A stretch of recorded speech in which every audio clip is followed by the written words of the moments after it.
buhos ng sasakyan sa North Luzon Expressway para sa mga uuwi ng probinsya ngayong Semana Santa. Ang detalye sa Balitang Pambansa ni Ryan Lesigas ng PTV Manila Live. Ryan?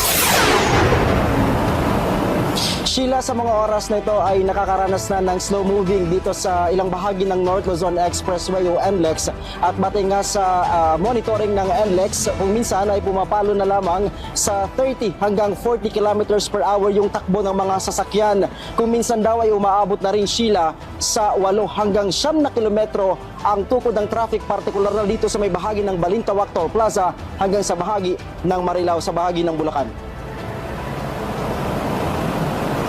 Bago pa man mag-alas 3 kanina, ganito na ang sitwasyon sa Balintawak Toll Plaza ng North Luzon Expressway. Mahaba na ang pila at mabagal na ang takbo ng mga sasakyan. Ibig sabihin, ramdam na ang exodus ng mga sasakyan na uuwi sa mga karating probinsya para doon gunitain ang Semana Santa at long weekend. Ayon nga kay NLEX Traffic Management Head Robin Ignacio, maag nagsimula ang build-up ng mga sasakyan sa NLEX. Martes pa lang daw kasi ng hapon ay tuloy-tuloy na ang dating ng mga sasakyan palabas ng Metro Manila. Ito daw ang pinakaunang pagkakataon, Sheila, na maagang nagsiuwi ang mga nais magbakasyon. Taliwas ito sa kanilang inaasahan na dapat sana ay 1:00 ng hapon ngayong Miyerkules Santo. Inaasahan ang umpisa ng buhos ng mga sasakyan. Nakikita pa rin namin na nabawasan lang po yung volume natin, pero maaring yung kung gaano kasikip yung daloy ng traffic natin previous years, maaring gagaan konti ngayon. Yun nga, yung tinitingnan namin, baka naman yung Huwebes, maaring mas maagang maubos po yung dagsa ng ating mga kababayang pauwi.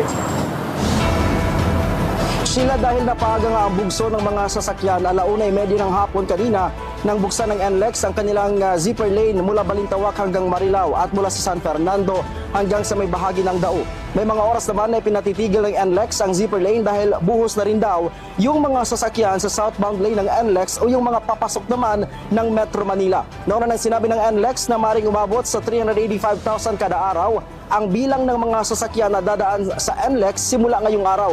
10% yan na mas mataas kumpara sa daily average na umaabot lamang sa 350,000 na mga sasakyan.